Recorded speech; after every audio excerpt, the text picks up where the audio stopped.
We've got about 50 minutes, and that should be more than enough. Jake, I don't know if you'd like to go out and round a few of them up in a couple of minutes.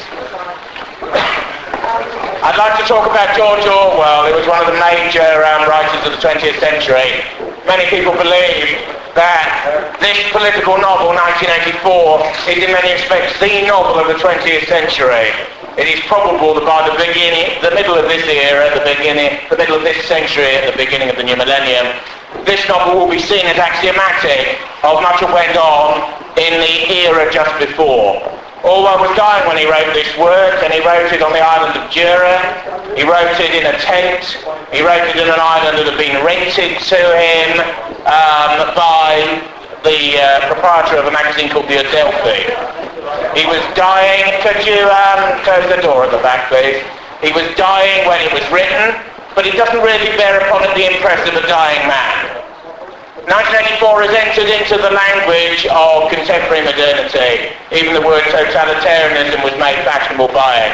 The term Big Brother, the belief in an all-powerful and all-seeing yet strangely unknown party. The notion of newspeak, the notion of INSOC or English socialism. The extraordinarily famous broadcast in the middle of the 1950s, which caused a scandal at the time when the BBC broadcast it, with the late Peter Cushing playing Winston Smith in the title role. It is said that one Tory MP got up in the House of Commons and condemned the BBC for having this broadcast because one of his constituents had dropped dead during the middle of it.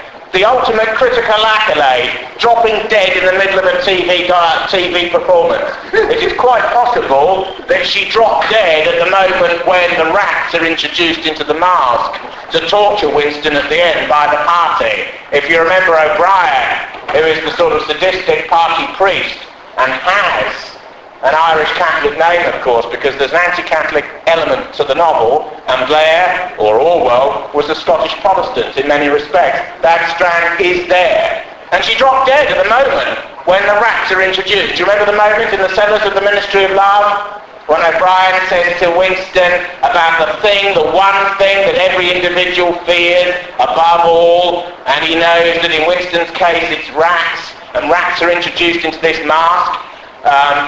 Richard Burton, of course, played O'Brien in the famous Virgin film, actually, done by Branson's organisation, of 1984. In 1984, Burton was dying of cancer at the time, and it was not just his last great performance, but his last performance.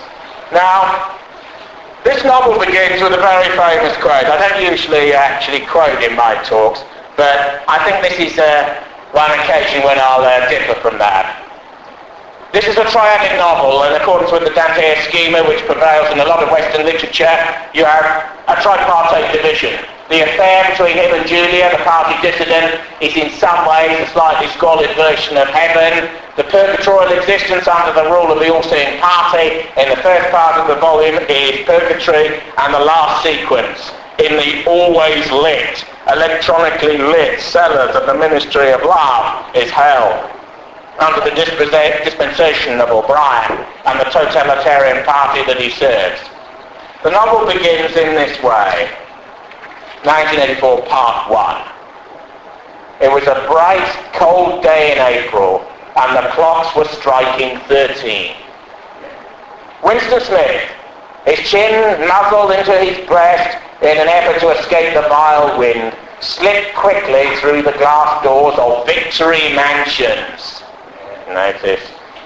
They're not quickly enough to prevent a swirl of gritty dust from entering along with them. The hallway smelled of boiled cabbage and old rag mats. At one end of it, a coloured poster, too large for indoor display, had been tacked to the wall. It depicted simply an enormous face, more than a metre wide, the face of a man of about 45, with a heavy black moustache and ruggedly handsome features. Winston made for the stairs. It was no use trying the lift.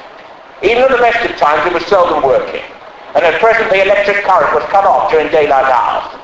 It was part of the economy drive in preparation for Hate Week. Yeah. The flat was 7 flights up, And Winston, he was 39 and had a varicose ulcer above his right ankle, went slowly, resting several times on the way. On each landing, opposite the lift shaft, the poster with the enormous face gazed down from the wall. It was one of those posters which are so contrived that the eyes follow you about when you move. Big Brother is watching you. The caption beneath it ran. Now, of course, that's a portrait in cartoon-like way of Joseph Stalin. Who, if you remember, had the handlebar moustache and the eyes that seemed to follow you around the room in a sort of a quasi-Elizabethan painting where the eyes are hollowed out and a spy watches you in between one room and another, and so on. On a personal touch, my mother's stepfather had a portrait of Joseph Stalin on his wall in the pantry, because he was communist shop steward in the Avro's works that built the Lancaster bomber in Manchester. And so Stalin gazed down upon the buses and upon the Eccles cake and upon the things in that Manchester pantry. Stalin, his hero. Although he once said that it wasn't Stalin, it would be Hitler, because he was one of these individuals who'd never been in the middle, you see, because he was naturally of an illiberal mind. But there we are. Don't forget, these individual leaders had enormous cults. Earlier in the 20th century, the postmodern people wandering around with their shopping bags this afternoon in central London are living in a totally different time and in a totally different temperature and moral climate. Now, the novel begins with a lot of sense data, which shows that Orwell was a novelist and not a political ideologue. One of the reasons that this novel has lasted is because it is not political philosophy translated into novelistic effect. It's a novel infused with political ideas. What most apolitical people remember is the cabbage smell that's everywhere, the dirty mats that are everywhere. Whenever you put your hand on something, there's dust and there's dirt. Everything's decrepit and broken down, and yet the tunnel in the background's pumping out ideology about the glory of socialism and the coming struggle of the masses. You know? The one thing that's forgotten about this novel is that this novel is a comedy. It's actually an extraordinarily funny book, and Orwell views it in deeply dark, satirical terms. The fact that the world is not read it as a comedy, but is actually read it literally as a fact, is a testament partly to the extraordinary, cynical and dark and truthfully nature of Orwell's outlook. Maybe it was also affected by the fact that he was dying at the time that he wrote it. This novel is a satire on many of the leftist Hampstead intellectuals that Orwell knew in the 30s and the 40s. Robert Conquest, who wrote The Great Hunger and The Great Terror about Stalin's atrocities in the Soviet Union, was angered to do so by the mealy-mouthed and appeasing apologetics which he came across in the salons of Hampstead and elsewhere. And Orwell was very similar. Orwell was a paradoxical man, a socialist of upper-middle-class origins who was in revolt against the empire of his day and wrote a book called Bernie's Days, which was a testament to that revolt. Yet also a man who in some respects was a Tory, in inverted commas, was archaic, in leftist terms, was of a bit of a nationalist, and a man who always adored rubbing the fur of his own side backwards. Orwell was one of these people who was an extraordinarily difficult bedfellow, as his fellow leftists were to discover. He made his name, amongst other things, for editing an R.M. Evans Review Tribune on the left of the Labour Party in the 1930s. But his hostility to Stalinism and to left totalitarianism, his hostility to the British Communist Party, and his hostility to the tactics communists used to impose their discipline on others, became apparent throughout the 1930s and 40s.